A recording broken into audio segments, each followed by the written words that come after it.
Varicose veins కి సరైన చికిత్స కోసం సంప్రదించండి ఎవిస్ హాస్పిటల్. నమస్తే రమగారు. నమస్తే జయ. ఏదైనా మంచి స్టోరీ చెప్పండి అండి. సీరియల్ చెప్దామా? షూర్, తప్పకుండా. అలాంటివే కావాలి మనకి. అంతే. ఇది కథా సరిసాగరంలోది శ్రీదత్తుడి కథ. శ్రీదత్తుడు. ఇంతకుముందు శ్రీదర్శనుడి కథ ఒకటి చెప్పుకున్నాం మనం. ఈడు శ్రీదత్తుడు. ఓకే, బాగుంటుంది కథ. పూర్వం మాళవ దేశంలో యజ్ఞదత్తుడని ఒక బ్రాహ్మణ ఆయన ఉండేవాడట. ఆయన చాలా పూజలు చేసి ఇద్దరు మంచి చక్కటి కుమారులని అన్నాడు. పెద్దవాడి పేరు కాలనేమి, రెండోవాడు విగత భయుడు. బాగున్నాయి పేర్లు. అయితే వీళ్ళు చక్కగా బుద్ధిమంతులుగా చదువుకున్నారు. కానీ కొంత వయసు వచ్చాక తల్లిదండ్రి గతించారు. ఓహో. వీళ్ళు ఏం చేశారంటే తమ దేశం నుంచి కొంచెం వేరే ప్రాంతానికి వెళ్ళిపోయి పాటలీపుత్రం వెళ్ళారు. ఇక్కడి నుంచి మాళవం నుంచి పాటలీపుత్రం వెళ్ళి అక్కడ ఒక గురువుగారి పంచం చేరి చదువుకున్నారు. చదువుకుంటే పిల్లలిద్దరూ చాలా బుద్ధిమంతులు, చక్కగా గట్టిగా చదువుకుంటుంటే గురువుగారు ఏం చేశాడట, తన కూతుళ్ళిద్దరిని వీళ్ళిద్దరికీ ఇచ్చి పెళ్లి చేసి తన దగ్గరే ఉంచుకున్నాడు. అయితే ఇతనికి కాలనేమికి చుట్టుపక్కల చాలామంది స్నేహితులు ఉండేవాళ్ళు. కొంచెం బాగా చదువుకున్న వాళ్ళకి డబ్బులున్న వాళ్ళ స్నేహాలు అవుతాయి, వీళ్ళ తెలివితేటలు వాళ్ళు వాడుకుంటారు కదా. తనకి చాలా కుళ్ళుబోత్తనంగా ఉండేది. ఏమిటి వీళ్ళంతా తెగ సంపాదించేసుకున్నారు, ఇదంతా డబ్బులున్నాయి, మనకి లేవేమిట్రా అని. లక్ష్మీదేవిని ఉద్దేశించి ఎన్నో హోమాలు చేశాడట. అయితే హోమాలు జరగ్గా ఒకసారి లక్ష్మీదేవి ప్రత్యక్షమైందట అతనికి. ప్రత్యక్షమయ్యి, ఇన్ని హోమాలు చేసావు నన్ను ఉద్దేశించి, నీకు తప్పకుండా ధనం లభిస్తుంది. కానీ నువ్వు ఏం చేసావు, ఒక దుష్టబుద్ధితోటి ఈర్ష్యతోటి చేసావు, కాబట్టి నీకు మరణం మంచిది రాదు. ఓహో. ఇతరుల మీద ఈర్ష్యతోటి హోమాలు చేయకూడదు, హోమం నీకోసం చేయాలి. నువ్వు ఈసుతోటి చేసావు కాబట్టి దొంగచావు వస్తుంది, నీకు సంపద మాత్రం వస్తుంది, కుమారులు కలుగుతారు, అన్నీ బాగుంటాయని చెప్పింది. సరే, చావుకి ఎట్లా అయితే అయింది, బతుకు బాగుండాలి కదా అనుకున్నాడు ఆయన. కొంతకాలానికి ఈయనకొక కుమారుడు కలిగాడు. బాగా సంపాదించారు, విపరీతంగా డబ్బు వచ్చింది. ఏ చిన్న వ్యాపారం చేసినా కలిసి వచ్చిందనమాట. ఎక్కడి నుంచో వచ్చి పడిపోలా. అదేలేండి, కలిసి వచ్చింది. ధనం బాగా కలిసి వచ్చింది. చిన్న పెట్టుబడులు కూడా బాగా ఇబ్బడిగా లాభాలు వచ్చినాయి. ఒక కుమారుడు కలిగితే సరే ఇలాగా శ్రీ వచ్చింది, పిల్లాడు వచ్చాడు కాబట్టి శ్రీదత్తుడు అని పేరు పెట్టుకున్నాడు. చక్కటి వాడు శ్రీదత్తుడు. అయితే ఈయనకి తమ్ముడు ఉన్నాడు కదా కాలనేమికి, విగత భయుడు. అక్క చెల్లినే పెళ్లి చేసుకున్నారు. ఈ విగత భయుడు భార్య కొంతకాలానికి పాము గరిచి చనిపోయిందట.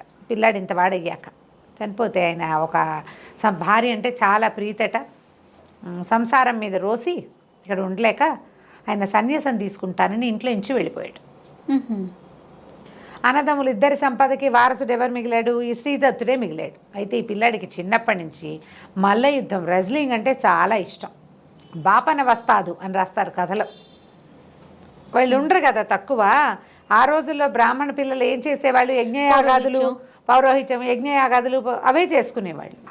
శాస్త్రం చదువుకోవటం, వేదం చదవటం, క్రమాంతం, ఘటాంతం, జనాంతం, అట్లాగా ఘన జట అలాంటివి చదివేవారు. వేద విద్య చదువుకునేవాళ్ళు. ఈ పిల్లాడికి మాత్రం ఎందుకనో చిన్నప్పటి నుంచి కత్తిడాలు వాటిని తిప్పటం బాగా, మల్ల యుద్ధం అంటే అతనికి ప్రీతి, యుద్ధ విద్యల మీద ఎక్కువ ఇష్టం. చాలా బాగా నేర్చుకున్నాడు, మంచి యాక్టివ్గా ఉండేవాడు. ఆ ఊళ్ళో మల్ల యోధుల్లో మంచి పేరు వచ్చింది 22 ఏళ్ళు వచ్చేసరికి. అయితే ఏమైంది, ఆ ఊరి రాజుగారు, వీళ్ళున్న ప్రాంతానికి రాజుగారు వల్లభశక్తి ఆయన పేరు. ఆయన ఈ పిల్లాడిని చూసి ముచ్చటపడి, కుర్రాడిని చూసి తన కొడుకైన విక్రమశక్తికి దోస్తీ చేయించాడు. మా వాడితో పాటు ఉండు, రేపొద్దున అవసరమైతే మంత్రిత్వమో లేకపోతే సైన్యాధిపతో ఏదో ఒకటి అవుతాడు, మంచి డబ్బులు కలిగిన కుటుంబం. సరే, ఆయన ఏం చేశాడు, ఈ విక్రమశక్తికి తోడిచ్చి ఇద్దరిని కలిపితే దుర్యోధనుడు భీమసేనుడు లాగా ఉన్నారనమాట వాళ్ళు. అంటే ఒకళ్ళకొకళ్ళకి లోపల పడదని కదా అర్థం.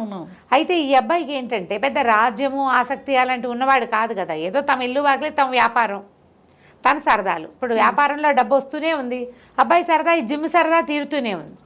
ఈ ఊర్లో రకరకాల పోటీలు జరిగేవి. ఈ పోటీలకు వచ్చిన వీళ్ళు ఫ్రెండ్స్ అయిపోయేవాళ్ళు. బాహుపాశాలి, వజ్రముష్టి అని ఇద్దరు ఫ్రెండ్స్ ఇతనికి. వీళ్ళతో పాటుగా అక్కడి నుంచి ఇక్కడి నుంచి అవంతి దేశం నుంచి దాక్షిణాత్యులు చాలామంది ఈ పోటీలకు వచ్చినప్పుడల్లా అట్లా కుదిరి ఇతనికి ఏంటంటే మంచి సింహబలుడు, ఆ బలుడు, ఈ బలుడు, ఉపేంద్ర బలుడు, తర్వాత నిష్ఠురకుడు, ఇట్లా 5-6 ఫ్రెండ్స్ మొత్తం కలిపి ఒక 1/2 మంది ఇతన్ని ఎత్తుకు మోసేంత స్నేహితులుగా తయారయ్యారు. ఏదైనా ప్రోగ్రామ్ అంటే అందరు కలిసిపోయి చెరువుగట్ల మీద గంగానది తీరంలో అక్కడ ఇక్కడ ఆటలు ఆడుకునేవాళ్ళు, పోటీలు పెట్టుకునేవాళ్ళు. ఇవన్నీ ఏమిటి గేమ్స్, ఈ సరదాలు ఉంటాయి కదా. అయితే ఒకసారి ఏమైందట, గంగా తీరంలో కలుసుకోవాలని పెట్టుకున్నారు. ఆ పూట అక్కడ భోజనాలకి వెళ్ళారనమాట. వెళ్తే రాజుగారి విక్రమశక్తి తాలూకు పరివారం, అతనితో పాటు అతని అంగరక్షకులు, అతని స్నేహితులు, అతన్ని శభాష్ అనేవాళ్ళు, వాళ్ళు గుంపు. అక్కడి నుంచి మన శ్రీదత్తుడు ఈయన తాలూకు ఈ బాహుశాలి వీళ్ళంతా ఉన్నారు కదా, నిష్ఠురొక్కడు గ్రూపు, వీళ్ళంతా ఓ గ్రూపు, 2 గ్రూపులు వెళ్ళారు. వెళ్ళేసరికల్లా అక్కడ ఏమైంది, ఆ ఆటలాడే క్రమంలో రాజు సైన్యాధిపతులు అట్లా ఒక చిన్న ఆటలాగా ఆడారు. ఈ ఆడేటప్పుడు వీళ్ళంతా ఏం చేశారు, మనలో వీడే కింగు అని చెప్పి శ్రీదత్తుడిని రాజుని చేసి తామంతా అతని సామంతులుగా ఆడారు. విక్రమశక్తి ఎలాగూ యువరాజు, అతని తాలూకు పరివారం అంతా అతన్ని రాజుని చేసుకున్నారు. 2 రాజులు మాట్లాడుకోవటము, 2 రాజులు యుద్ధం చేయటము, ఇలాంటి వ్యవహారం ఆడారు. ఆట వరకు చేస్తే ఈ విక్రమశక్తి కొళ్ళు మండిపోయింది. వీళ్ళిద్దరూ కలిసి ఫైట్ చేసేటప్పుడు రెండో వాడు రాజు కాదు, ఒక బ్రాహ్మణ అబ్బాయి. ఆ అబ్బాయి తగ్గాలి. వాడు వల్ల యుద్ధం చేయటమే ప్రాక్టీస్ ఉన్నవాడు. వాడు ఎందుకు తగ్గుతాడు? వాడు తగ్గపోయేసరికి తనకు ఒళ్ళు మండిపోయింది. వీడు నన్ను మించిపోయేలాగా ఉన్నాడు, వీడిని ఎలాగైనా అణిచేయాలని అనిపించింది. స్నేహితులు కొందరు కూడా దానికి తగ్గట్టుగా, ఏంటి నువ్వు రాజకుమారుడివి, నువ్వు యువరాజువి, రేపొద్దున రాజు అవబోతావు, వీడేమవుతాడు, బ్రాహ్మణబాయ్, వీడు అయ్యేదేమిటి, మంత్రి అవుతాడు, పురోహితుడు అవుతాడు, అంతేగాని రాజు అవ్వడు కదా, నువ్వేమో రాకుమారుడివి, వీడితో నీకు పోటీ ఏమిటని, వీడు నీకు ఏ రకంగా సాటొస్తాడని ఇవన్నీ కొంచెం ఎక్కదీశారు ఈ విక్రమశక్తిని. వీడంతు చూద్దామని ఉంది ఆయనకి. అబ్బాయి 2 దగ్గర వయసు వాళ్ళు, 22, 23 సంవత్సరాల వాళ్ళు. సరే ఏమైంది, విక్రమశక్తి ఆట చాలించుకుని పరివారంతో వెళ్ళిపోయాడు. స్నేహితులంతా వీళ్ళు గంగా నదిలో ఈతలు కొట్టడానికి అక్కడే ఉండిపోయారు. ఇంతలో ఏమైంది, దూరంగా గంగలో ఎవరో ఒక అమ్మాయి తేలుతూ కనపడుతోంది, కొట్టుకుపోతున్నట్టుగా ఉంది, మునగానం తేలానంగా ఉంది. ఉండేసరికల్లా స్నేహితులంతా ఒరే అక్కడ సుడుంది, వద్దురా అంటున్నా కూడా వినకుండా ఈ శ్రీదత్తుడు ఏం చేశాడు, గంగలో అదే పనిగా పరిగెత్తాడు, లోపలికి వెళ్ళిపోయాడు. వీళ్ళు కేకలు పెట్టారు, వెనక్కొచ్చే వడి పెరిగిపోయింది, రా అన్నారు. రాలేదు, పోలేదు. అక్కడ చుట్టుపక్కల చేరిన బెస్తవాళ్ళు వాళ్ళు ఉంటారుగా, బాబు అక్కడ అన్నీ సుడిగుండాలండి, ఆ అమ్మాయి అందులో పడిపోతుంది, ఈయన అయ్యగారు కూడా వెళ్ళిపోయాడని వాళ్ళు గోల్ పెట్టారు. లబో దిబోమన్నారు ఫ్రెండ్స్. వీళ్ళకి అతను ఆచూకీ దొరకల. గంగలో దొరికినంత మేర ఈదారు, చూశారు అమ్మాయి కానీ ఇతను కానీ దొరుకుతారేమో, వీరు దొరకలేదు. ఈ నీళ్ళల్లో మునిగిన వాడు అక్కడ దాకా వెళ్తే ఏమైంది, ఆ అమ్మాయి జడపుచ్చుకున్నాడు, జడ దొరికింది. ఆ జడ గట్టిగా పుచ్చుకున్నాడు కానీ ఆ అమ్మాయిని ఆపలేకపోయాడు, ఎక్కడికో దిగిపోయినట్టుగా అయిపోయింది. ఆ గంగలో మునిగిన వాడికి ఒక శివాలయం కనపడింది కింద, ఎక్కడో వెళ్ళిపోయాడనమాట లోపలికి. అక్కడ నీళ్లు లేవు, ఒక శివాలయం ఉంది. ఏ అమ్మాయినైతే జడ పుచ్చుకుని తను బతికించాడో ఆ అమ్మాయి కనపడలా, మాయమైపోయింది అది. ఇతను ఏం చేయాలో చుట్టూతా అంతా తోట ప్రాంగణం చాలా విశాలంగా చాలా బాగుంది. అదంతా తిరగటం మొదలుపెట్టాడు. ఇక్కడి నుంచి మళ్ళీ గంగలోకి ఎలా వెళ్ళాలో తెలియలా. మన ఇల్లు వాకిలి కాదు, ఇది మన లోకం కాదు. పోనీ ఏ అమ్మాయి వెంబడబడి తను వచ్చాడో ఆ అమ్మాయి అసలు కనపడేలేదు. ఇక ఏం చేస్తాడు, తిరుగుతున్నాడు, అటు ఇటు తిరుగుతూ ఉన్నాడు. ఏవో పళ్ళు గిళ్ళు కనపడ్డాయి, అవి కోసుకుని తిన్నాడు. ఒక బావి లాంటిది ఏదో ఉంది, నీళ్ళు చేదుకుని తాగాడు. తిరుగుతుంటే ఈ లోపల గల్లు మన గజ్జల చప్పుడు వినపడతాం. ఒక అమ్మాయి చెలికత్తెలతో కలిసి శివాలయంలోకి వచ్చింది. ఓహో, దూరంగా నిలబడి చూస్తున్నాడు. వీళ్ళు దేవకాంతలే ఉన్నారు, మనుషుల్లాగా కనిపించట్లా. శివార్చన చేసి వెళ్ళిపోయారు. ఇతన్ని పట్టించుకోలే వాళ్ళు. సరే ఇతను ఏం చేశాడు, వాళ్ళ వెనకాల పడి వెళ్ళాడు. వెళ్తే ఒక పెద్ద రాజాంతఃపురం లాంటి అంతఃపురం. ఆ లోపలికి వెళ్తే ఈ అమ్మాయి ఏ అమ్మాయినైతే ఇతను రక్షించాడో, ఆ పూజ చేసిన అమ్మాయి పెద్ద పీఠం మీద కూర్చుంది. చుట్టూతా ఇంచుమించు 1000 మంది ఆడపిల్లలు ఉన్నారు. అంతా ఆడమలయాడమే, మగ పురుగు కూడా లేదు అక్కడ. అక్కడి నుంచి తను అమ్మాయి కేసి చూస్తున్నాడు. అమ్మాయిని కదా తను రక్షించింది, మిగిలిన వాళ్ళు ఎవరో కూడా తెలీదు. అమ్మాయిని అయితే చూశాడు తను. ఆ అమ్మాయి ఏడవటం మొదలుపెట్టింది, ఏడుస్తుంటే తనకు అర్థం కాలే, ఎందుకు ఏడుస్తుందో తెలీదు. ఏదో రక్షిద్దామని చేశాడు, తను అంతకంటే చేసింది ఏమీ లేదు కదా. అక్కడి నుంచి ఎందుకమ్మా ఏడుస్తావు అంటే, ఏడవక ఏం చేయం, మేము చాలా కష్టంలో ఉన్నాం, మేము మహాబలి మనవరాళ్ళం, బలిచక్రవర్తి మనవరాళ్ళం.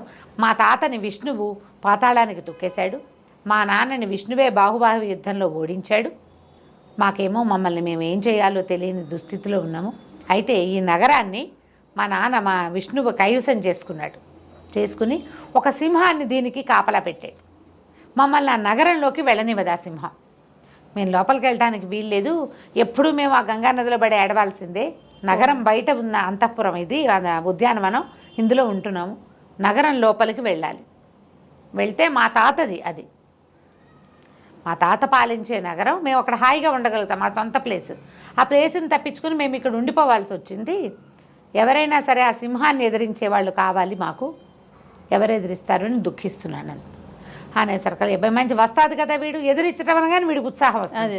నేను ఎదిరిస్తాను, నేను ప్రయత్నం చేస్తానంటే ఏం చెప్పిందంటే, మానవుడి చేతిలో మరణం ఉందని చెప్పాడు విష్ణు ఆ సింహానికి. ఎవరైతే ఆ మానవుడు ఇతను ఎదిరిస్తాడో వాళ్ళ వల్ల అతను సంహరింపబడితే మాకు అతనికి శాప విమోచనం అవుతుంది, మాకు నగర ప్రవేశం దొరుకుతుంది. ఇలాగని అమ్మ ఏం చేస్తుంది, ప్రతిసారి ఆ గంగా నదిలో కనపడి ఎవడో ఒక పిచ్చి విధవం తీసుకొస్తుంది. ఓహో, వాళ్ళ తెలివి అనమాట. వీళ్ళు ఓడిపోతే పోయినట్టు, అంతే. గెలిస్తే గెలుస్తాడు. ఎంతమంది వచ్చారో ఇప్పటికి, బాగుంది. ఇంతమంది అమ్మాయిలు వీళ్ళ దగ్గర ఉన్న నగలు నాణ్యాలకి వ్యామోహపడి ఎవడైనా చెయ్యొచ్చు. కొంతమంది భయపడి ప్రాణాలు వదిలేసేయచ్చు, కొంతమంది గంగానదిలోనే పడిపోవచ్చు, ఏదైనా కావచ్చు. సరే, ఇతను ఏం చేశాడు, ఆ అమ్మాయిని వెంబడి పెట్టుకుని ఆ నగరానికి ప్రవేశించాడు. ప్రవేశిస్తే పెద్ద చండసింహం అది. ఎంత సింహమో! ఇతను ఆ సింహంతో కలబడ్డాడు. ఇద్దరు కలిసి చాలా యుద్ధం చేశారు. ఆ అమ్మాయి ఏం చెప్పిందంటే, నువ్వు కనుక ఈ సింహంతో యుద్ధం చేస్తే మృగాంకం అనే ఒక కత్తి దొరుకుతుంది ఆ సింహం వల్ల. అది నువ్వు ప్రపంచంలో ఎక్కడికి వెళ్ళినా అది నీకు జయాన్నే ఇస్తుంది అని చెప్పింది. సరే, కత్తి ఏదో కూడా లభిస్తుంది, ఇప్పుడు ఎలాగో వచ్చాం కదా, అదేదో చేద్దాము. పైగా ఏంటంటే ఇలాంటి ఛాలెంజెస్ మీద ఆసక్తి ఉన్నవాడు, స్పోర్ట్స్ పర్సనాలిటీ కదా అబ్బాయి పాపం. దాంతో వెళ్ళి ఈ సింహంతో బాగా హోరాహోరీ యుద్ధం చేశాడు. సింహం కాస్త మరణిస్తే ఒక దివ్య స్వరూపుడు వచ్చాడు, యక్షుడట అతను. ఆ యక్షుడికి విష్ణువుని ఏదో అవజ్ఞగా ప్రవర్తిస్తే, ఎక్కువ కాదు చిన్నదే, నువ్వు ఇక్కడ కాపలా ఉండు, మనిషి చేతిలో మరణం సంభవించినప్పుడే నువ్వు యక్షలోకానికి వెళ్ళగలవు అని భగవంతుడు ఇతనికి ఇచ్చాడు శాపం, అనుజ్ఞ కూడా. అందుకని అప్పటి నుంచి ఇక్కడ ఎవరు వస్తే వాళ్ళని తినేస్తూ కాలక్షేపం చేస్తోంది ఆ సింహం. సరే, ఒక కత్తిని తీసిచ్చాడు, మృగాంకము దాని పేరు. ఆ కత్తిని చేతిలో పెట్టాడు. సరే, ఆ కత్తి పుచ్చుకుని ఈ కన్య అంతఃపురంలోకి వీళ్ళంతా నగరంలోకి బిలబిల్లాడితే 1000 మంది ప్రవేశించారు, సంతోషంగా ఉన్నారు. హాయిగా 10 రోజులు 12 రోజులు అక్కడే తిరిగాడు శ్రీదత్తుడు. మెల్లిగా ఇతనికి ఏమనిపించింది, ఇక మనం భూలోకంలోకి వెళ్ళేది ఏముంది, ఇక్కడే ఉన్నాం, ఈ అమ్మాయిని పెళ్లి చేసుకోవటమో దీన్ని ప్రేమించడమో చేస్తే బాగుంటుంది అనిపించింది. అయితే ఆ అమ్మాయి ఏమంది, వీరి ఆసక్తిని కనిపెట్టి వేలుకు ఒక ఉంగరం పెట్టింది. ఇదేంటంటే విషహారం, ఎలాంటి విషమైనా సరే ఈ ఉంగరాన్ని చూపిస్తే పోతుంది. ఓహో, ఇది నీకు నా బహుమతి, అలాగే మంత్రం వివాహానికి ఏముంది, తప్పకుండా చేసుకుందాము. ఇక్కడ ఒక బావి ఉంది, ఆ బావిలో స్నానం చేద్దు, కానీ నీ కత్తి పుచ్చుకో, ఉంగరం పెట్టుకో, కత్తితోటి స్నానం చేస్తే అద్భుతమైన ఫలితం లభిస్తుందని నూతిలోకి దింపేసరికల్లా ఇతను నీటిలో బుడుంగుమని మునిగితే ఎక్కడ తేలాడంటే ఆ నీళ్ళల్లో తేల్లా. గంగానదిలో ఈ అమ్మాయిని చూసి ఎప్పుడైతే నీళ్ళల్లో దిగాడో, ఎక్కడ మునిగాడో అక్కడ తేలాడు. ఓహో, ఆ అమ్మాయితో వీడితోటి పని చేయించుకుంది అంతే. వీడిని వివాహం చేసుకుని ప్రేమించే ఉద్దేశం ఆవిడకి లేదు. కానీ తమకు చేసిన సహాయానికి ఈ విషహారమైన ఉంగరాన్ని ఇచ్చింది అతనికి. కత్తి అతను సంపాదించుకున్నదే, అతని కత్తి అతనికి ఇచ్చే పంపించేసింది. అక్కడ తేలేసరికల్లా ఈదుకుని బయటకు వచ్చాడు. గంగలోంచి బయటికి ఈదుకుంటూ వచ్చేసరికల్లా నిష్ఠురకుడు అతని స్నేహితుడు కనిపించాడు. అతని ఇంటికి నడిచి వెళ్తూ ఉంటే మన వాళ్ళంతా ఎట్లా ఉన్నారు ఏమిటి అని అడిగేసరికల్లా నిష్ఠురకుడు అన్నాడు, చాలా ప్రమాదం జరిగిపోయింది, మేము అప్పటి నుంచి వెతుకుతున్నాం, నువ్వు ఎట్లా కనపడతావు, ఏమవుతావు, ఏమయ్యావా అని మేము చాలా వెతికాం. ఏం చేయాలో తెలియని పరిస్థితిలో వెతుక్కుని మేము ఇంటికి వెళ్ళేసరికల్లా, ఇంటికి బయలుదేరాం. ఉండిపోయారు వీళ్ళు ఇక్కడ 3-4 రోజుల పాటు ఇక్కడే వెతుక్కుంటూ. అదేలే, మేము వెనక్కి వెళ్ళేసరికల్లా ఒకడు ఊళ్ళో నుంచి ఒకడు పరిగెత్తుకుంటూ వస్తున్నాడు. ఒకడు మనకు తెలిసిన వాడు ఏం చెప్పాడు, ఊళ్ళోకి వెళ్ళబోకండి, వల్లభశక్తి మరణించాడు, రాజు మరణించాడు నిన్న మొన్నట్లలో. మరణించంగానే విక్రమశక్తిని రాజుని చేశారు.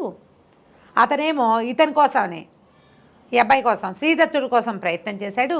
తండ్రి శ్రీదత్తుడు ఇంట్లో లేడని చెప్పేసరికల్లా శ్రీదత్తుని దాచి ఇలా అబద్ధాలు చెప్తున్నారని ఆయనని కాలనేమిని శ్రీదత్తుడి తండ్రిని కొరతేయించాడు. దొంగ మాటలు చెప్పాడని.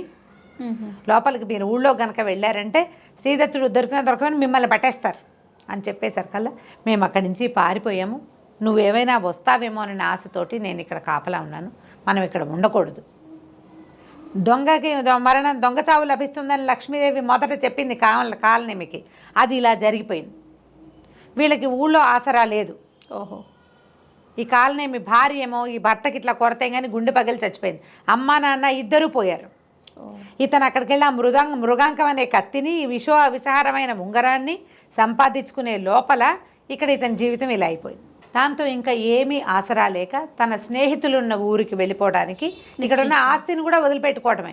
నిష్ఠురకుడు తను కలిసి బాహుశాలి వాళ్ళ ఇంటికి వెళ్దాం మనము అని చెప్పి బాహుశాలి వాళ్ళ ఇంటికి వెళ్ళిపోయారు. నిన్ను కూడా అక్కడికే తీసుకొచ్చేయమన్నారని చెప్పాడు. వీళ్ళిద్దరూ కలిసి బయలుదేరారు. బాహుశాలి ఇంటికి వెళ్ళే లోపల ఏం జరిగింది, తర్వాత ఇతను తన రాజ్యాన్ని తన సంపదని, రాజ్యం లేదు ఇంక వీళ్ళకేమి, తన సంపదే రాజే తీసేసుకుంటాడు. ఇప్పుడు యజమాని చనిపోయాడు, ఉత్తరాధికారి లేడు అంటే ఆ మొత్తం సంపద అంతా ఎవరికి వెళ్తుంది? రాజుగారికే. అంతే. నిష్ఠురకుడు శ్రీదత్తుడు ఇద్దరు ఉజ్జయిని నగరానికి బాహుశాలి వాళ్ళ ఇంటి కోసం బయలుదేరారు. అయితే వెళ్ళే దారిలో వీళ్ళు చాలా దుఃఖంగా ఉంది. ఇతనికి అమ్మ నాన్న చచ్చిపోవడానికి కారణమయ్యాడు రాజు. వాళ్ళకి ఏ ప్రతిక్రియ నేను చేయలేకపోయా. ఆస్తంతా రాజు లాగేసుకుంటాడు. అది జరిగిపోయేది. అది ఇప్పుడు నేను ఇక్కడికి వచ్చి నేను ఏం చేయాలి? ఎంత బాధగానో ఉంది, ఏం చేయాలో తెలియదు. సరే నడిచిపోతూ ఉన్నారు. పోతూ ఉంటే ఒక స్త్రీ, ఒక ఆవిడ ఒక్కతే వెళ్తుంది. ఎవరమ్మా ఏమిటో దుఃఖిస్తోంది. ఏమిటమ్మా అంటే నేను మాళవానికి వెళ్ళాలనుకుంటున్నా, దారి తప్పిపోయాను అని చెప్తే సరే అది ఎలా ఉంది, ఉజ్జయినికి వెళ్ళే దారులు అంతా ఏదో పాడుపడిపోయినట్టుగా అట్లా ఉన్నది. ఏదో ఒక నగరం లాగా ఉంది కానీ ఏమీ లేవు అక్కడ. ఈ స్త్రీని ఏమన్నాడు, పోనీలేమ్మా మేము ఉజ్జయిని వెళ్తున్నాము, మాతో పాటు రా, ఈ రాత్రికి మేము ఒక పాత ఇల్లులాగా ఏదో ఇక్కడ పడుకుంటాము, మాతో పాటు నువ్వు కూడా అక్కడ పడుకో, రేపు ఉదయం లేచి అటువైపుకి వెళ్ళే దారి ఆ వైపు వెళ్ళే వాళ్ళు ఎవరైనా కనబడితే వాళ్ళతో వెళ్దు కానీ చీకటి పడిపోయింది కదా అన్నాడు. ఈ స్త్రీ కూడా ఆవిడ ఏదో ప్రౌఢ, ఒక 35-40 సంవత్సరాల దాకా కనపడుతున్నాయి. వీళ్ళు ఇద్దరు నిష్ఠురకుడు శ్రీదత్తుడు ఇద్దరు ఆహారం ఏదో తీసుకున్నారు, ఆవిడ కూడా ఏదో పెట్టారు, లోపల పోయి పడుకున్నారు. పడుకునేసరికల్లా ఈ 3:30-3:30 అట్లా అయ్యేసరికి శ్రీదత్తుడికి వాళ్ళ అమ్మ నాన్న కల్లోకి వస్తున్నారు. బాగా అలసిపోయాడు, పడుకోగానే నిద్ర పట్టింది. కానీ నాన్నో అమ్మో కల్లోకి వచ్చి మెలకు వచ్చింది. మెలకు వచ్చేసరికల్లా అదంతా చుట్టుపక్కల ఏదో విచిత్రమైన వాసన వస్తున్నట్టు, అటు ఇటు చూసేసరికల్లా ఆ స్త్రీ ఎవరైతే ఉందో ఆ అమ్మాయి ఆ నిష్ఠురకుడిని తింటోంది. ఒక రాక్షసి స్వరూపంలాగా ఉంది. దగ్గరికి దూరం నుంచి చూస్తే ఆ అమ్మాయి అనుకున్నాడు, దగ్గరికి వెళ్ళి చూస్తే ఏముంది, రాక్షసి తినేస్తుంది, నిష్ఠురకుడిని చంపేసింది. అక్కడి నుంచి ఇతను కంగారు పడ్డాడు, ఏం చేయాలి? అప్పుడు అతనికి మృగాంకం కత్తి ఉంది కదా, ఆ కత్తి పుచ్చుకుని ఆవిడ మీద కలిపడ్డాడు. కలిపడితే మళ్ళీ విదిలించేసుకొని మళ్ళీ నిష్ఠురకుడి మీద పడిపోతుంది. పడిపోతుంటే ఏం చేశాడు, వెనక నుంచి ఇట్లా సీగ పట్టుకుని మెడ నరకబోయాడు. నరకబోయేసరికి ఎప్పుడైతే ఈ సీగ పట్టుకున్నాడో జుట్టు పట్టుకోగానే వెంటనే పెద్ద మోతొచ్చి ఆ రాక్షసి మాయమైపోయి ఒక అప్సరస ప్రత్యక్షమైంది. నేను అప్సరసని అయినా, అప్సరసని నన్ను చంపద్దు, నాకు ఒక శాపం ఉంది. కౌశికుడు అనే మహామునికి చాలా తపస్సు చేసుకుంటుంటే నన్ను ఆయన్ని మోహింపజేయడానికి పంపించారు. నేను ఎంత అందంగా నాట్యం చేసి, ఎంత బాగా పాడి, ఎంత బాగా వీణ వాయించినా ఆయన నాకేసి చూడలేదు. తపస్సు భగ్నం చేయాలి, అది మా పని. అందుకని నేను ఈ అందాల రూపాన్ని వదిలిపెట్టేసి రాక్షసి రూపం ధరించి ఆయన్ని భయపెట్టడానికి పెద్ద పెద్దగా కేకలు పెట్టాను. ఆయన అది చూసి కళ్ళు తెరిచి, నువ్వు రాక్షసి వైపో, ఈ రూపంతో నన్ను బెదిరిస్తావా, విరుచుకు తిను కనపడ్డ వాళ్ళందరినీ, ఎవడైనా మానవుడు నీ సిగబడితే కానీ నీకు సరి రూపం రాదన్నాడు. అప్పటి నుంచి నేను ఇక్కడే ఉండి ఈ నగరంలో ఉన్న జనాలందరినీ తిన్నాను. నేను అదంతా నగరం ఉన్నవాళ్ళందరూ తినేసింది, అది ఉన్నాను. ఎవడైనా నా సిగబట్టే మానవుడు వస్తాడేమో అని చూస్తూ నువ్వు నా సిగబట్టుకోవటం వల్లే నాకు విముక్తి వచ్చింది అని చెప్పి నీకేం కావాలో కోరుకోండి, నాకేం కావాలమ్మా, నిష్ఠురకుడిని బతికించు, వాడు ఒకడే నాకు ఇప్పుడున్న దిక్కు అంటే నిష్ఠురకుడిని బతికించి ఆ బతికిన నిష్ఠురకుడిని తీసుకుని ఇతను మెల్లిగా ఉజ్జయిని నగరానికి వెళ్ళిపోయాడు. తెల్లవారేసరికల్లా ఉజ్జయినికి బయలుదేరారు. నడుచుకుంటూ పోయి ఆ బాహుశాలి వాళ్ళ ఇంటికి చేరారు. బాహుశాలి ఇంట్లోనే ఇతని తాలూకు స్నేహితులు మిగిలిన వజ్రముష్టి, ఉపేంద్రనాథుడు వీళ్ళంతా అక్కడే ఉన్నారు, స్నేహితులంతా ఉన్నారు. ఇక వాళ్ళతో పాటు ఉండిపోయారు. బాహుశాలి వాళ్ళ నాన్న అని బాగా చక్కగా చూసుకున్నారు. అయితే ఆ కాలంలో ఉజ్జయిని నగరానికి శ్రీబింబకుడు అనే ఒక రాజు ఉండేవాడు. శ్రీబింబకి ఆయన పేరు, బింబకి. ఆ రాజుగారికి మృగాంకవతి అని ఒక మహాసౌందర్యవతి అని కూతురు ఉందట. వీళ్ళు సరదాగా కాలక్షేపం చేస్తున్నారు. ఇక్కడ వీళ్ళకి ఉద్యోగాలు సద్యోగాలు ఏం లేవు. అక్కడ ఉన్న జిమ్ ఒకటి ఉంది, వాళ్ళకి నేటివ్ జిమ్స్ ఉండేవి అప్పట్లో, వ్యాయామశాలలు, వాటికి తిరుగుతూ ఉండేవాళ్ళు. అయితే ఒకసారి ఏమైంది, వసంతోత్సవం ఏదో జరిగింది. వసంతోత్సవంలో రాజకుమార్తెని కనపడింది ఇతనికి.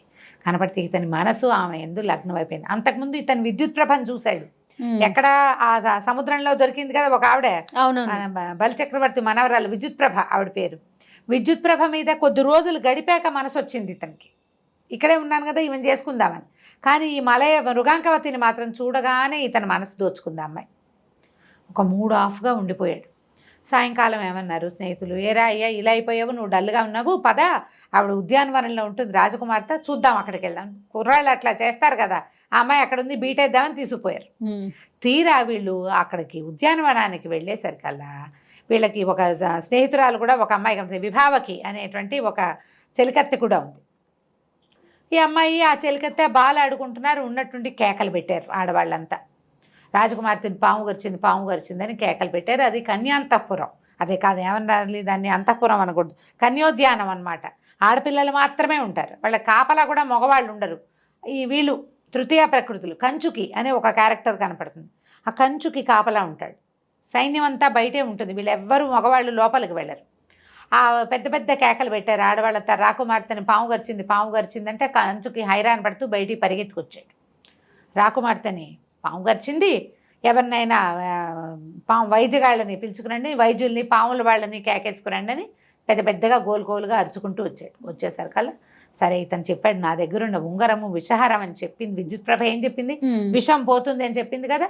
అక్కడి నుంచి బాహుశాలి వీళ్ళు కేకలు పెట్టారు, మా దగ్గర ఒక స్నేహితుడు ఉన్నాడు, వారి దగ్గర ఉంగరం ఉంది, అతనికి మంత్రం కూడా తెలుసు, ఎలాంటి విషయాన్నైనా ఆ పాము ఈ మంత్రం పనిచేసేస్తుంది, ఉంగరం పనిచేస్తుందని కేకలు పెడితే ఈ కంచు గెంచేశాడు, రానాయన అని చేతులు పుచ్చుకొని లోపల తీసుకెళ్ళాడు. ఆ పావు గరిచి పడిపోయి నురగలు కక్కుతున్న రాకుమార్తెకి ఆ ఉంగరాన్ని తగిలిచ్చేసరికల్లా విషం హరించిపోయి రాకుమార్తె లేచి కూర్చుంది. వెంటనే నిమిషంలో ఏం అవల, సమయం పట్టింది కానీ జరిగిపోయింది. ఓకే, అందరూ కేరింతలు కొట్టారు, బతికేసింది ఇంకేమిటన్నారు. అంతా వెతికి పావును చంపేశారు. చంపి తగలబెట్టేసి రాకుమార్తెని అంతఃపురానికి తరలించారు. రాజుగారు తెలుసుకున్నాడు జరిగింది ఏమిటి, ఇది చాలా బాగుంది, మంచి పని చేశాడు ఈ అబ్బాయి ఎవరో అని చెప్పి రాకుమార్తెను బతికించినందుకు ఆమె ఎత్తు ధనాన్ని ఇచ్చాడట వీళ్ళకి. ఇతను ఏం చేశాడు, బాహుశాలి వాళ్ళే పేరెంట్సే కదా, ఇతను తన్ని ముంచుకున్నారు, వాళ్ళ అమ్మా నాన్న తను అట్ట పెట్టుకున్నారు ఇంట్లో. ఈ సంపద అంతా బాహుశాలి వాళ్ళ ఇంట్లో అప్పచెప్పాడు, మీరే ఉంచుకోండి, మమ్మల్ని ఇంతకాలం నుంచి పోషిస్తున్నారు, ఇంకా మేము ఇక్కడే ఉంటాం కదా అని. అయితే ఎంతసేపు ఇతనికి ఆ అమ్మాయి వస్తూ ఉండేది. ఈ అబ్బాయి బ్రాహ్మణుడు, పైగా సొంతది లేక ఇక్కడికి వచ్చి ఉన్నాడు. రాకుమార్తెని అడిగితే వివాహం ఎట్లా కుదురుతుందో, అవునవును, రాజు ఏమంటాడో. అయితే మిగిలిన వాళ్ళు అన్నారు, అదేమిటి గాంధర్వ వివాహం, ముందు రాక్షస వివాహం తర్వాత గాంధర్వ వివాహం చేసుకోవచ్చు, రాకుమార్తెని తీసుకెళ్ళిపోదాం, అసలు ముందు ఆవిడకి మనం నీ మీద ఇంట్రెస్ట్ ఉందో లేదో కనుక్కో. ఈ లోపల ఏమైంది, ఆ విభావకి అనేది ఈవిడ చెలికత్తి ఉంది, ఆ చెలికత్తి వచ్చింది. నేను చూసినప్పటి నుంచి మా రాకుమార్తెకి నీ మీదే మనసుంది, ఆమె ఎలాగైనా నిన్ను కలుసుకోవాలనుకుంటుంది. అప్పట్లో ఇలా ఉండేది, అమ్మా నాన్న హ్యాండ్ ఇచ్చి వెళ్ళిపోతుండే వాళ్ళ అమ్మాయిలు. తర్వాత ఏమైందో ఏ కథలోనూ తెలియదు మనకి. తర్వాత ఏం చేశారు అని. సరే వీళ్ళు ఏమనుకున్నారు, రాజుకు చెప్పద్దు, అమ్మాయిని తీసుకెళ్ళిపోదాం ముందు, ఇప్పుడు విషం హరించాడు కాబట్టి వాడికి ఇచ్చి పెళ్లి చేయండి అని అడిగి ఏమంటాడో, ఒప్పుకుంటారు ఒప్పుకోక కట్టడి చేశాడు అనుకో, ఇంకా అసలు అవకాశం పోతుంది. అందుకని అవకాశం పోగొట్టుకోకుండా రాకుమార్తెని తప్పించాలి. వీళ్ళు ఏమనుకున్నారు, నువ్వు ఆల్రెడీ అక్కడ కనపడ్డావు, నువ్వు కనపడక ఆ అమ్మాయి కనపడకపోతే నువ్వే తీసుకెళ్ళావని అనుకుంటారు. అందుకని నువ్వు ఊళ్ళోనే ఉండు, రాకుమార్తెని మేము తరలించేస్తాం బయటికి, ఓకే మేము బయటికి తీసుకెళ్ళిపోతాము, నువ్వు ఊళ్ళోనే ఉండు, మర్నాడు నువ్వు బయలుదేరిరా అన్నారు. ప్లాన్ బాగుందిగా, బాగానే ఉందని ఏం చేశారు, రాకుమార్తెని విభావకిని ఇద్దరిని ఆ ఉత్తరం రాసి మీరు ఫలానా రోజున తిరిగి ఇటు వచ్చేసేయండి, మాతో పాటు మేము తీసుకెళ్ళిపోతాం, ఇతను శ్రీదత్తుడు తర్వాత వస్తాడన్నారు. వాళ్ళు కూడా రెడీగా ఉన్నారు. రాకుమార్తె కూడా ఇతను వెనకాల పడి వచ్చేయటానికి అదో థ్రిల్లు, ఆ థ్రిల్లు కోసం ఎక్సైట్మెంట్ తోటి వాళ్ళు ఒప్పుకున్నారు. వీళ్ళు ఏం చేశారు, ఇంకా ప్లాన్ చేశారు. ఆ ఊళ్ళో కొంచెం ఏంటంటే పెద్దగా ఊరు పేరు లేని జనాలు కూడా బిచ్చగాళ్ళుగాను అలాగో తిరుగుతూ ఉండేవాళ్ళు. ఒక తాగుబోతు బిచ్చగత్తని దాని కూతుర్ని ఇద్దరిని పట్టుకున్నారు. వీళ్ళు పట్టుకుని బాగా పీకల దాకా తాగబోయించి, మద్యశాలలు ఉండేవట అప్పుడు, పానశాల పోయించి రాకుమార్తె ఉండే అంతఃపురంలో ప్రవేశపెట్టించారు. అంతఃపురాన్ని అంటించారు. ఆ తాగుబోతు బిచ్చగత్తె దాని పుత్రిక ఇద్దరు మంటల్లో మరణించారు. రాకుమార్తె విభావకి ఇద్దరు పోయారనే సినిమా ఇచ్చారు అక్కడ. ఓహో. రాకుమార్తె విభావకి ఇద్దరు వెళ్ళిపోయారు. ఆ రోజంతా ఆ ఊళ్ళోనే తిరుగుతూ అందరికీ కనపడిన శ్రీదత్తుడు మర్నాడు సాయంత్రం బయలుదేరాడు. రాకుమార్తె చనిపోయిందని రాజు రాణి ఒక ఏడుపేడ్చి ఊరుకున్నారు. జనాలంతా పాపం ఏడుస్తారు, దుఃఖపడతారు. ఆ బిల్డింగ్ అంతా బాగు చేశారు. అప్పుడు ఏమిటి, ఇవి లేవు కదా మనకి, ఫారెన్సిక్ లేవు కదా, అదొక్కటే లేనట్లుంది. అదొకటే లేదు, మిగిలిన వేషాలన్నీ అన్నీ ఉన్నాయి. అదే కదా. అక్కడి నుంచి ఇతను బయలుదేరి వెళ్ళేసరికల్లా ఏముంది, ఈ స్నేహితులంతా దెబ్బలు తగిలిపడి ఉన్నారు. ఇదేమిట్రా ఏమైంది అంటే, మేము రాజకుమార్తెను తీసుకుని బయలుదేరిపోయాము. కొంత మట్టుకు వచ్చాక ఒక రాజపుత్ర సమూహం ఒకటి వచ్చింది. అందులో ఒక క్షత్రియ యువకుడు ఒకడు ఈ అమ్మాయిని చూసి సరదాపడి మమ్మల్ని జయించి, వీళ్ళంతా ఒట్టిగా ఏదో వస్తాదులే కానీ అంత పెద్దగా కత్తు కటార్లు తిప్పగలిగేవాళ్ళు కాదు, మమ్మల్ని జయించి అమ్మాయిని తీసుకెళ్ళిపోయారు. ఓహో. ఇప్పుడు ఆ అమ్మాయి కోసం మళ్ళీ బయలుదేరాడు. వెళ్ళగా పరుగులు తీస్తూ వెళ్ళారు. ఇతను ఉండేసరికి వాళ్ళకు కూడా ధైర్యం వచ్చింది.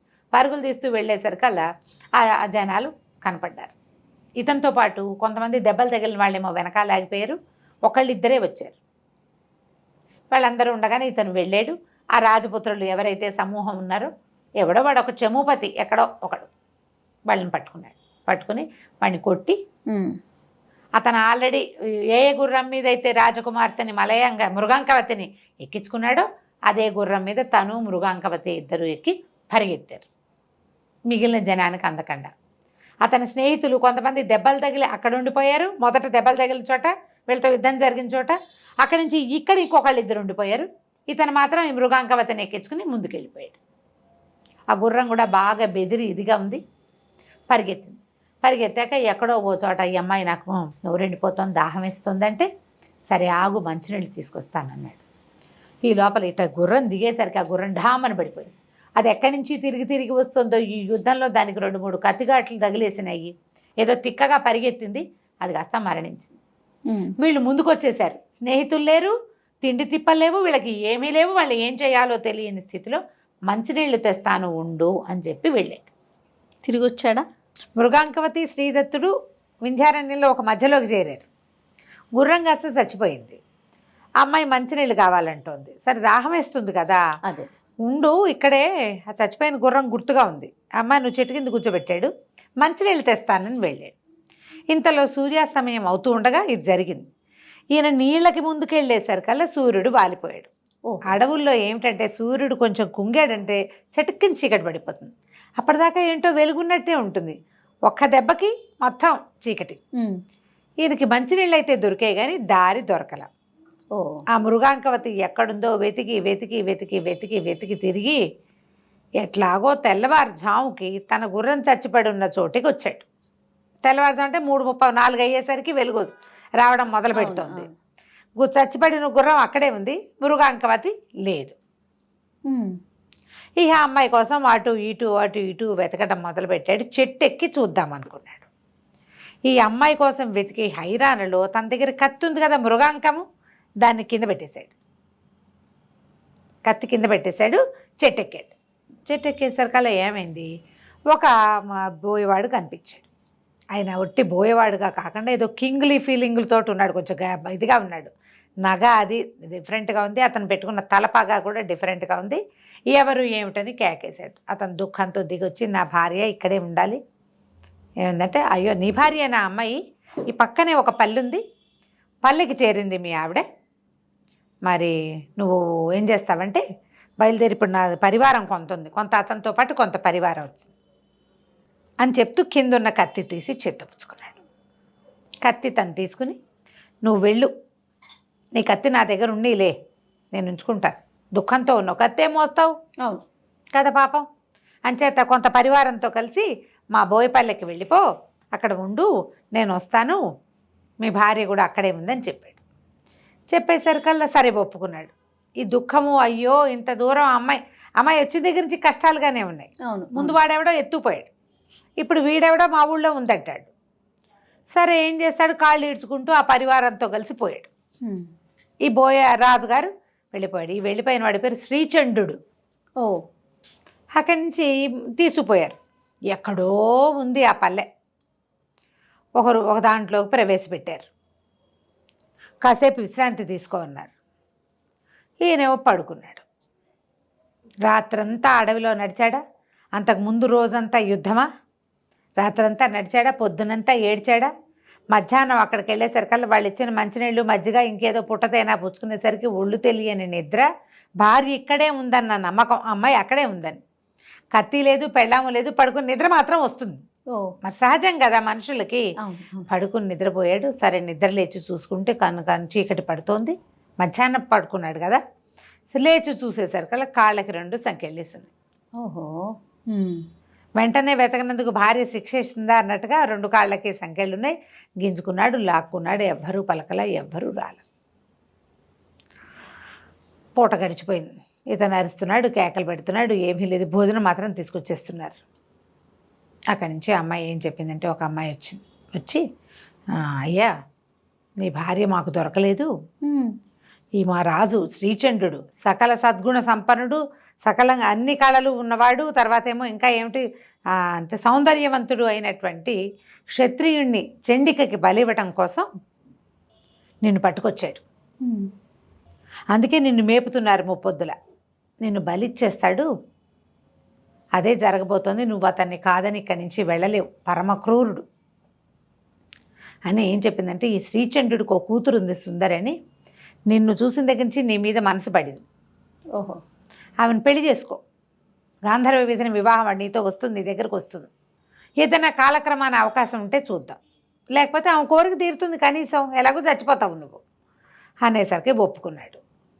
సాయంత్రం అయ్యేసరికల్లా చక్కగా సిగ్గులు మొగ్గవుతూ ఆ శ్రీచంద్రుడి కూతురు వచ్చేసింది లోపలికి. ఒక సంఖ్యలో ఊడదీసేది, ఒకదాని సంఖ్యలో ఊడదీసేది. రాత్రిలో అతనితో గడిపి వెళ్ళిపోయేది. నెల రోజుల పైన గడిచిపోయినాయి. పొద్దున్న శుభ్రంగా తినేవాడు, పడుకునేవాడు, వెలుకుగానే ఉండేవాడు, కూర్చుని ఉండేవాడు. వదిలిపెట్టలేదు. 2-3 నెలలు పోషించి ఇంకా నున్నగా చేశాక అప్పుడు బలి ఇవ్వాలి. ఇతను క్షత్రియుడు కాదు, మనకు తెలుసు కదా, బ్రాహ్మణ యువకుడు. బ్రాహ్మణైనా క్షత్రియుడినైనా ఇవ్వచ్చు. రాజోచితమైన వేషం వేసి వాడిని బలిస్తారనమాట. అక్కడి నుంచి ఏమైంది, గడిచిపోయినాయి రోజులు. ఆ అమ్మాయి కాస్త నెల తప్పింది. అది తెలుసుకున్న ఆయన భార్య, శ్రీచంద్రుడి భార్య సుందరి తల్లి ఏం చెప్పిందంటే, మా ఆయన కటిక దుర్మార్గుడు నాయన, నువ్వు అల్లుడు బన్ని ముద్దు కొద్దీ నిన్ను పంపించేద్దాం అనుకుంటాను. మా ఆయన నమ్మడానికి వీల్లేదు. నా పిల్ల గర్భవతి అయినప్పటికీ నిన్నేమన్నా చంపేస్తాడేమో, ఎందుకంటే చండికకి మాట ఇచ్చున్నాడు ఒకడిని బలేస్తానని. అయితే నువ్వు వెళ్ళిపో, పారిపో, ప్రాణాలు దక్కించుకో కనీసం. మా పిల్లలాಗೂ గర్భవతి వాళ్ళలో ఆ తప్పులు ఏం లేవు బహుశా అని చెప్పేసి ఒకనాటి రాత్రి సంఖ్యలు ఊడదీసి అతన్ని పంపించేస్తుంటే అతను చెప్పాడు, మీ ఆయన దగ్గరున్న కత్తి నాది, నాకు అది పాతాళ లోకంలో లభించిందని ఆవిడికి చెప్పాడు. ఆవిడ ఏమందంటే, నేను గుర్తుగా ఉంచుతా, నువ్వు ఏ నాటికైనా తిరిగి వస్తే నీ కత్తి నీకే అప్పచెప్తాం, పారిపోమనేసరికి ఇతను రాత్రి ఆ పల్లెలోంచి పారిపోయాడు. మళ్ళీ తన గుర్రం ఎక్కడ చచ్చిపడుద్దా అక్కడికి వచ్చాడు. ఇక వెతకటం మొదలుపెట్టాడు చుట్టూతా. ఇంతలో ఒక పల్లెకారుల యువకుడు, ఒక అతను వృద్ధుడు అంటే నడివయసువాడు ఒకడు కనపడ్డాడు. నీవేమైనా శ్రీదత్తుడివా అని అడిగాడు. అవును, నా పేరు నీకెలా తెలుసు అంటే, నీ భార్యే కదా మృగాంకవతి అంటే అవునన్నాడు. ఆ రోజున ఒకరోజు రాత్రి మృగాంకవతి నాకు ఇక్కడ కనపడింది, నీకోసం వెతుకుతుంటే మా పల్లెకి తీసుకెళ్ళా. మా పల్లెలో ఒక బ్రాహ్మణ ఆయన ఉన్నాడు. ఇక్కడున్న బోయపల్లె కాదు, ఇది మామూలు పల్లె. అయితే ఆయనకు అప్పచెప్పా, నువ్వు ఫలానా అని చెప్పి ఆయన దగ్గరికి వెళ్ళమన్నాడు. ఆవిడకి 100 థ్యాంక్స్లు చెప్పి ఎక్కడో అక్కడ ఇక్కడ దొరికిన నీళ్లు తాగి కాయా కసరు తిని ఆ పల్లె వైపుకి నడవటం మొదలుపెట్టాడు శ్రీదత్తుడు. దానికోసం వెతుకుడు, ఈ అమ్మాయి కోసం వెతుకుతూ 1.5 నెలలు అక్కడ ఉండిపోయి దాని వరకు గర్భాన్ని కూడా ప్రసాదించి వచ్చాడు ఈయన. సరే ఆ పల్లెటూరుకి వెళ్ళేసరికల్లా ఆ పల్లెలో ఉన్న బ్రాహ్మడు అన్నాడు, అయ్యా నా దగ్గర లేదు, కౌశాంబి నగరం ఒక నగరం ఉంది, నగరంలో నాకు తెలిసిన ఒక మంత్రి గారు ఒక ఆయన ఉన్నాడు, పిల్లని అక్కడ అప్పచెప్పాను, ఎందుకంటే ఇక్కడ నేను ఆ పిల్లని కాపాడలేను, సౌందర్యవతి, నగా నాణ్యం ఉంది, పైగా ఈ నాగరికల అంటే ఈ పల్లెటూరు వాళ్ళకి మోజు, ఆ పిల్లని నేను కాపాడలేనని చెప్పి పాప నీ కోసం ఎంత వెయిట్ చేస్తుందో అక్కడికి వెళ్ళు నాయన అన్నాడు. సరే దానికోసం మళ్ళీ బయలుదేరటం మొదలుపెట్టాడు. మళ్ళీ వెళ్ళాలిగా, అదేదో ఊరు, అమ్మాయిని తెచ్చుకోవాలి కదా ఇతను. దారి లేదు. ఇతనికి వేరే దారి లేదు పాపం. ఇక చచ్చినట్టు అక్కడి నుంచి బయలుదేరాడు. అతను చెప్పిన నగరం ఏమిటంటే మధురా నగరం. మధురలో రాజుగారికి మంత్రిగాను ఉపాధ్యాయుడుగాను ఉన్నటువంటి ఒక ఆయనకి అప్పచెప్పాను అన్నాడు. సరే ఈ రాత్రి ఇక్కడే ఉండు నాయన మా దగ్గర, పడుకో, రేపు పొద్దునే మరి విశ్రాంతి కావద్దు, ఇదంతా నడక కదా. అవును. సరే రాత్రికి అక్కడ ఉండిపోయాడు. వాళ్ళు ఏంటో ఏదో తిని పడుకున్నాడు. మర్నాడు పొద్దున బయలుదేరాడు. ఇక నడవగా నడవగా నడవగా నడవగా రోజులు గడిచాక మొత్తానికి మధురాపురం చేరాడు. ఆ మధుర ఊరికి బయటనే ఒక పెద్ద దిగుడు బావి ఉంది, బాగా నిర్మలమైన జలం. సరే ఇతను ఏమంటున్నాడు, హాయిగా స్నానం చేద్దామని ఆ జలానికి దాంట్లోకి దిగాడు, దిగుడు బావిలోకి. అప్పట్లో ఎలా ఉండేవి, పెద్ద పెద్ద బావులు, లోపలికి ఇట్లా మెట్లుండి తాగడానికి వీలు, లోపల చక్కగా అంటే స్నానం చేసిన నీళ్లు విడిగా వచ్చేసేటట్టు అట్లా ఏర్పాట్లు కూడా ఉండేవాట అప్పుడు. కిందకి వెళ్ళి అందులో దిగి స్నానం చేశాడు, కాస్త దాహం తీర్చుకున్నాడు, నీళ్ళు పోసుకున్నాడు. అక్కడి నుంచి ఏం చేశాడు, పైకి వచ్చి కాస్త విశ్రాంతిగా కూర్చున్నాడు. కూర్చునేసరికల్లా అక్కడ ఒక ఉత్తరీయం ఒకటి కనపడింది. దానికి ఒక నగ కట్టి ఉంది. ఇతను బట్టలు తడిసిపోయినాయి కదా, ఆ ఉత్తరీయం కొత్తగా ఉండేసరికల్లా ఆ బట్ట తీసుకుని ఒళ్ళు తుడుచుకుని ఆ ఉత్తరీయాన్ని భుజాన్ని వేసుకుని వచ్చాడు. ఆ నగను చూడలేదా? ఆ నగ మీద దృష్టి లేదు అతనికి. దానికి ఏదో ఒక నగ మాత్రం కట్టి ఉంది. ఎవరిదో మనకేం తెలుస్తుంది? అది దొంగ వస్తువో దొర వస్తువో చూస్తే తెలియదు కదా, ఎవరికైనా పట్టుబడ్డప్పుడు తెలుస్తుంది. ఎప్పుడైతే ఇతను ఊళ్ళోకి ప్రవేశించాడో, ఇతను ఉత్తరీయాన్ని కొసన వేళ్లాడుతున్న ఆ వస్తువు చూడంగానే ఈ రోడ్డు మీద అక్కడక్కడ ఉన్న వ్యాపారస్తులు వాళ్ళు ఇదిగో ఇదే నగ, రాజుగారి నగ అని చెప్పుకోవటం మొదలెట్టారు. ఒక ఎవడో పోలీస్ స్టేషన్కి, అదే సైనికాధికారికి కబురు చేశాడు. వాడు కాస్త చూసి పట్టేశారు. దొంగతనం జరిగింది, వాటిలలో ఒక నగ వీడి దగ్గర ఉందంటే దొంగల్లో వీడు కూడా ఒకడనమాట. అంతే కదా. ఏదో పరాకును భుజం మీద వేసుకున్నాడు. నువ్వు ఎక్కడి నుంచి సంపాదించే వాళ్ళ ప్రశ్నలు వేసేవాళ్ళు కదా, నగ దొరికిందంటే ఇక వాడు పట్టేయటమే. దొంగే. అక్కడి నుంచి ఈయనకి ఊరేశారు, అదే శిక్ష వేశారు, మరణశిక్ష. మధ్యస్థానానికి తీసుకుపోవటం మొదలుపెట్టారు. అయితే ఈ మంత్రి గారింట్లో నువ్వు ఉన్నటువంటి అమ్మాయి మృగాంకవతి బయట వాకిలి వరండాలో సందడిగా ఉంటే చూడ్డానికి వచ్చి నుంచోటం ఏమిటి, కనపడేసరికల్లా ఏముంది, వెళ్తున్న వాడిని చూసేసరికల్లా లపోదీపోమని ఏడుచుకుంటూ లోపలి పరిగెత్తింది. ఆ మంత్రి గారికి చెప్పింది, నా భర్తే అతన్నే తీసుకెళ్తున్నారు, ఆయనకేం కర్మ, ఏదైనా దొంగతనం చేయాల్సిన కర్మ ఏమీ లేదు అని కేకలు పెట్టి ఏడ్చింది. ఏడవగానే మంత్రి గారు బయటకు వచ్చాడు. మధ్యస్థానానికి తీసుకుపోతున్న వాడి శిక్షను ఆపిచ్చాడు. రాజు కబురు చేశాడు, వీడెవడో దారి తప్పి ఉన్నవాడు, నా దగ్గర ఉన్న పిల్ల కోసమే వచ్చాడు, ఇతను ఇది కాదు అని.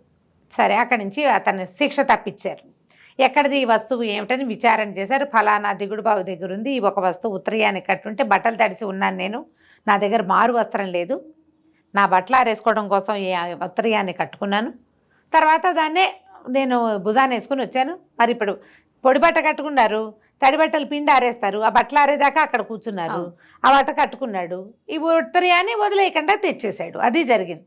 సరే అతన్ని విడిపించి తన ఇంటికి తీసుకెళ్ళాడు. ఈ పిల్ల నా దగ్గర ఉందని చెప్పడానికి పంపించి మా దగ్గరికి రమ్మన్నాడు. ఆ ఇంటికి వెళ్ళేసరికల్లా ఈ శ్రీదత్తుడు గుర్తుపట్టాడు. ఈ మంత్రి ఎవరు, ఇతని బాబాయ్. ఓహో. మొట్టమొదటి కథ మొదటి భాగంలో పావు గరిచింది భార్యకి విగత భయుడు. అతను ఎక్కడెక్కడెక్కడికో మారి ఇక్కడ చేరాడు. అయ్యో నా పింతండ్రి అనేసరికల్లా ఆయన కూడా పిల్లాన్ని గుర్తుపట్టాడు. ఒకళ్ళనొకళ్ళు కావలించుకున్నారు, మృగాంకవతిని కావలించుకున్నాడు, ఒకళ్ళకొకళ్ళు దొరికారు, బాబాయ్ కూడా దొరికాడు. దాంతో అక్కడ కొద్ది కాలం ఆగారు. శ్రీదత్తుడి బాబాయే కనిపించాడు, విగత భయుడు. ఆ విగత భయుడే ఈ అమ్మాయికి ఆశ్రయం ఇచ్చిన మంత్రి. ఎవరికి, మన మృగాంకవతికి. మృగాంకవతిని ఆ ఊర్లో నుంచి బ్రాహ్మణాయని తెచ్చి ఒక చోట పెట్టారన్నాడు కదా, అది ఈ బాబాయ్ అనమాట. ఆయన ఏమో సరే ఒకళ్ళనొకళ్ళు చూసి చాలా సంతోషించారు.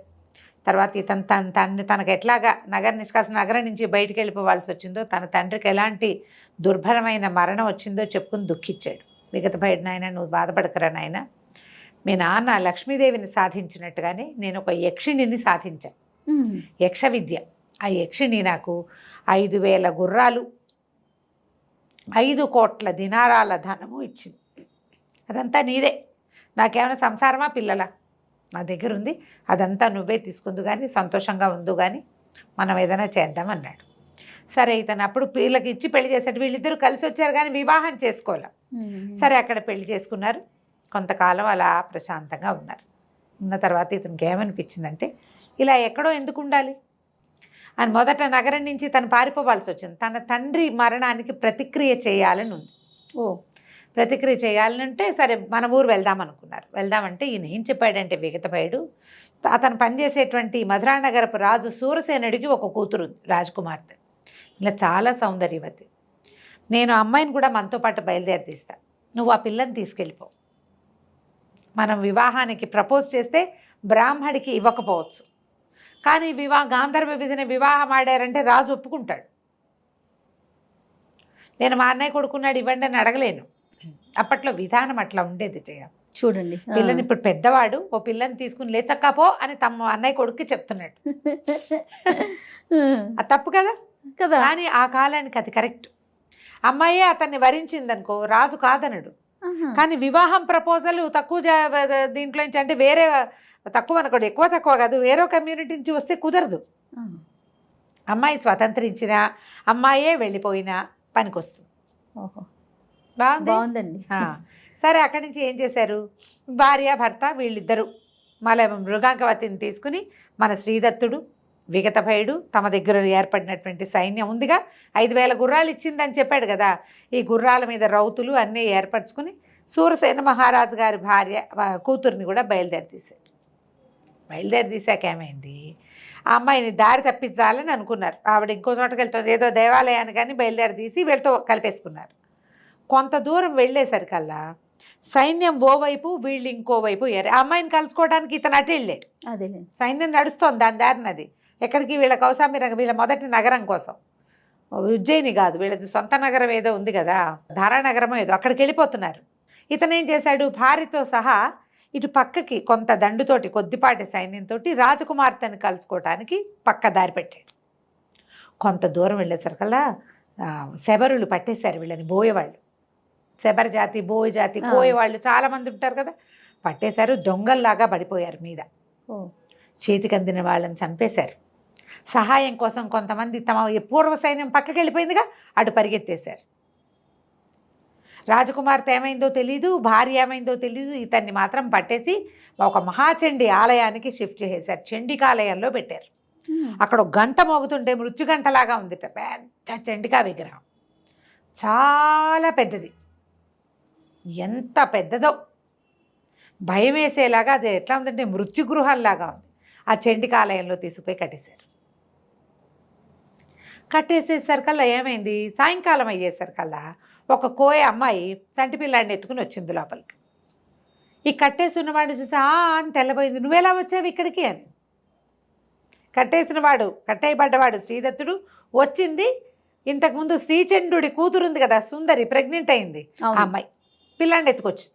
ఓకే, చూసేసరికల్లా తెల్లబోయింది, ఇదేమిటి నిన్ను ఎవరు కట్టేశారు, ఎలా వచ్చావు నువ్వంటే, నేను ఇట్లా వెళ్తూ వచ్చాను, వీళ్ళు నన్ను కట్టేశారంటే ఆ అమ్మాయి వెంటనే తమ సైన్యాన్ని పిలిచింది. ఇది మన అల్లుడేరా నాయన, ఈయనే మన నాయకుడు అని చెప్పి ఆ కట్లు ఓడదీంచి భర్తను వెంబడి పెట్టుకుని బోయగూడానికి తీసుకుపోయి శ్రీచంద్రుడు మరణించాడు. ఏదో జంతువుతో యుద్ధంలో పళ్ళఘాట్లు పడి క్రమంగా కృషించి మరణించాడు. అతనికి ఒక్కతే కూతురు, ఆ ఒక్క కూతురు ఈ సుందరికి పట్టాభిషేకం చేశారు. ఆ బోయ సైన్యానికి అధికారిని అమ్మాయి మొగుడు ఏమవుతాడు, ఆటోమేటిక్గా బోయ సైన్యానికి అధికారి అవుతాడు. అక్కడి నుంచి అమ్మాయి ఏం చేసింది, లోపల నుంచి అతని కత్తి తీసుకొచ్చి ఇచ్చింది. తండ్రి దగ్గర ఉండిపోయిన కత్తి ఇతంది కదా మృగాంకం, కత్తి తీసుకొచ్చి ఇచ్చి, నువ్వు వెళ్ళి నీ రాజ్యాన్ని జయించుకునిరా, నేను ఇక్కడ నా సైన్యానికి ఇంకొక దారి లేదు, పిల్లవాడు పెద్దవాడు అయ్యేదాకా నేను ఇక్కడే ఉండాలి, పిల్లాడు కొంచెం పెద్దవాడు అయ్యాక వాడికి ఈ సైన్యాన్ని అప్పచెప్పి, అంటే ఈ బోయపల్లిని అప్పచెప్పి నీ దగ్గరకు వస్తాను, ఇంకో వివాహం చేసుకోను నేనని చెప్తుంది. ఇతనే భర్తగా అమ్మాయి ఉందన్నమాట. ఆ కాలంలో ఇలా ఉండేవాళ్ళు. ఇప్పుడు ఇందాకటి కాలం మనం ఏం చెప్పుకున్నాం, లేచకపోమని చెప్పటం, అది తప్పు. కానీ చూడు, కొద్ది రోజులు గడిపి రాజులు వెళ్ళిపోతే మరణించేదాకా వాళ్లే భర్తలుగా ఉండే జాతి. మనం దీంట్లో చూస్తాం, మహాభారతంలో హిడింబి, ఆవిడ రాక్షస కాంత, భీముడితో గాంధర్వ విధిని వివాహం చేసుకుంది. వాళ్ళ అమ్మ అన్నయ్యలు ఉన్నారు, తమ్ముళ్ళు ఉన్నారు కాబట్టి దండలు మార్చుకుని పెళ్లి చేసుకుని ఉంటారు. ఆవిడకు ఒక సంతానం కలిగేదాకానే ఉన్నారు. సంతానం కలిగాక భీముడు వచ్చేసాడు. ఆ తర్వాత మళ్ళీ భీముడు వెళ్ళి హిడింబిని కలిసిన కథ అసలు మనకు కనపడదు. కానీ ఆవిడ భీముని భార్య, ఆ పిల్లవాడు భీముడు కొడుకు. మళ్ళీ ఆవిడ పెళ్లి చేసుకున్న దాఖలాలు లేవు, ఎక్కడా లేవు. ఎక్కడా లేవు. మత్స్యవ్యాయోగం అని భాసుడు రాసినటువంటి ఒక నాటకం ఉంది. ఆ భాసనాటక చక్రంలో, భాసనాటక చక్రం చాలా అద్భుతమైన బోల్డ్ అని రకరకాల నాటకాలు ఉన్నాయి. అందులోది ఈ మధ్యమ వ్యాయోగం. అందులో భీముడు వెళ్ళి ఘటోత్కచుడిని హిడింబిని కలిశాడన్న ఒక కథ, నాటకీయమైన ఒక కథ రాశారు. అలాంటి కథల్లో తప్ప మహాభారతం మెయిన్ థింగ్లో అసలు వీళ్ళు వాళ్ళు కలిసిందే లేదు. అతను మాత్రం తన తండ్రి తన బాబాయిలు యుద్ధం చేస్తుంటే వాళ్ళకి సహాయం చేయడానికి వచ్చి మరణించాడు ఘటోత్కచుడు. మన ఘటోత్కచుడు కుమారుడు కూడా వచ్చాడు తన తాతల్ని హెల్ప్ చేయడం కోసం. చూడు ఇది ఎట్లా ఉంది. అవును అవును. మన అర్జునుడు వెళ్ళి నాగకన్య ఉలూచిని వివాహం చేసుకున్నాడని, ఇంకెవరినో వివాహం చేసుకున్నాడని, బభ్రువాహనుడు పుట్టాడని, వాళ్ళు కూడా వీళ్ళకి భార్యలుగా అలాగే ఉండిపోయారు. మళ్ళీ పెళ్ళిళ్ళు అవి లేవు. మన కాశీ మజిలీ కథల్లో కూడా అంతే. కొద్ది కాలమే వాళ్ళు గడిపినా ఇంకా అతనే నా భర్త అని ఉండేవాళ్ళు. స్త్రీలు అలా ఉండేవాళ్ళు ఉండే కాలం అది. సరే, అక్కడి నుంచి ఇతను ఏం చేశాడు, తన మృగంకాన్ని పట్టుకుని సూరసేన మహారాజు కూతుర్ని కూడా వివాహం చేసుకుని భార్యలిద్దరితో కలిసి రాజ్యానికి బయలుదేరాడు. ఇతని ఫ్రెండ్స్ నిష్ఠురకుడు, బాహుశాలి వాళ్ళందరికీ అప్పుడు దెబ్బలు తగిలినాయి. ఇది ఎప్పటి సంగతి? సంవత్సరం క్రితం, ఏడాది పైన అయిపోయింది కదా. మృగాంకవతిని తీసుకొచ్చేటప్పుడు జరిగిన యుద్ధాల్లో వాళ్ళందరికీ దెబ్బలు తగిలినాయి. అందరూ దెబ్బలు తగ్గించుకుని ఉన్నారు, ఇతను ఎప్పటికైనా కనపడతాడేమోనని. ఎప్పుడైతే ఇతని దగ్గర నుంచి కబురు వచ్చిందో వాళ్ళంతా కూడా తలా ఒక పక్క నుంచి బయలుదేరి వచ్చారు. కబురు రావడంతో ముందు బాటలు అట్లా పాసాన్ చేసుకుంటూ వెళ్ళేసరికల్లా అక్కడి నుంచి ఏం చేశారు, విక్రమశక్తి ఎవరు, ఈ మన ఇతని తండ్రిని సంహరించినటువంటి రాజుగారి కుమారుడు, ప్రస్తుతం రాజుగా ఉన్నవాడు, అతని మీదకి యుద్ధానికి వెళ్ళి తన పాత మావగారు అంటే మృగాంకవతి తండ్రి అయిన శ్రీబింబకి, ఆ రాజుకి కబురు చేశాడు. మీ అమ్మాయి సేఫ్గా నా దగ్గర ఉంది, నేను వివాహం చేసుకున్నా, వీళ్ళ మీద యుద్ధానికి వెళ్ళబోతున్నాను, ఇలా విగత భయుడు మా బాబాయ్ అని మొత్తం ఉత్తరాన్ని రాయించాడు. వాళ్ళు కొంత సైన్యాన్ని పంపించారు తమ అల్లుడికి హెల్ప్గా. రాజకుమార్తె ఇతను వివాహం చేసుకుందని తెలియంగానే మళ్ళీ మధురా నగరానికి రాజైనటువంటి సూరసేనుడి దగ్గర నుంచి కూడా కొంత సైన్యం వచ్చింది. ఈ ఇన్ని సైన్యాలతోటి విగత భయుడు ఇచ్చినటువంటి ఆ మహాసైన్యంతో ఇతను వెళ్ళి ఈ మా నగరం మీద యుద్ధం చేసి, దారానగరం మీద మొత్తానికి విక్రమశక్తిని సంహరించి ఆ రాజ్యానికి రాజయ్యి తన స్నేహితులను అక్కడ కొంతమందిని ప్రతిష్ఠ చేసి, ఇప్పుడు శ్రీబింబకి ఆడపిల్లలే, సూరసేన మహారాజుకి ఆడపిల్లే, ఈ 3 రాజ్యాలకి రాజయ్యి ఎంతో కాలం హాయిగా ఉన్నాడు. కథ కంచికి మనం ఇంటికి. సూపర్. నమస్తే రమగారు. నమస్తే.